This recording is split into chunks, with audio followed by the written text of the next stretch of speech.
one looks at charts of oil and natural gas consumption, if one looks at charts of carbon emissions and then compares them to charts of usage of renewable energy, one finds that the renewable energy is, of course, increasing as more and more people build solar panels and wind farms and so forth. But one finds that oil and natural gas consumption are also increasing.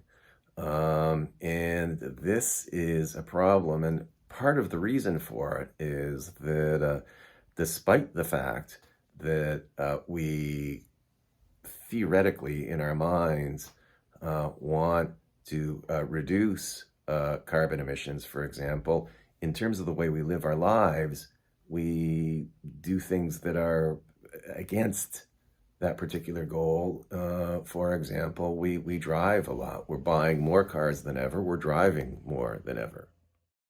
And although the fact that some of those vehicles are electric vehicles, have zero carbon emissions, and a larger percentage are hybrid vehicles, which have reduced carbon emissions but still do emit CO2, for the most part, we're buying gas-powered vehicles. It's convenient. The infrastructure is very good.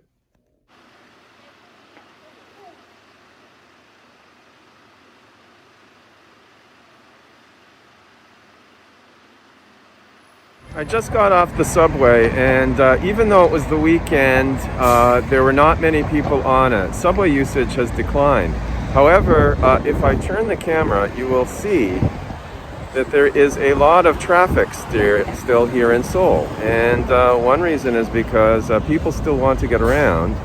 They are social distancing by not taking public transit if they have a vehicle. They're driving instead. What that means is that the net benefit of reduced pollution from closed factories is being lessened somewhat by the degree to which people are driving just as much or more than before.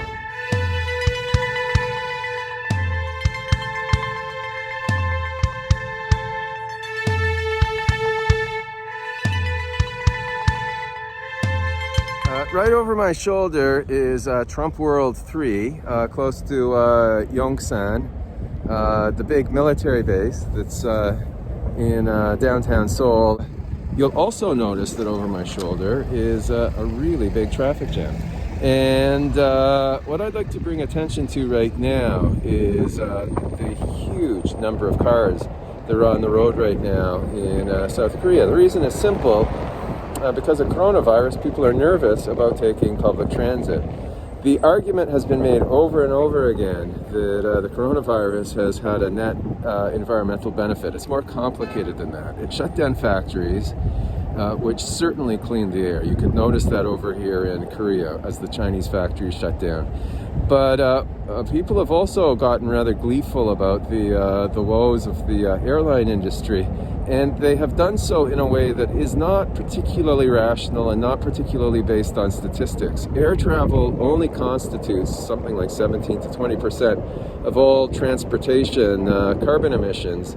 But nevertheless, for the most part, we travel mainly by car, and cars are not something that we absolutely need. We can replace them with trains, subways, electric bikes even. However, because people are afraid of public transit, there are a lot of cars on the road. There is actually going to be a lot of pollution generated by the coronavirus.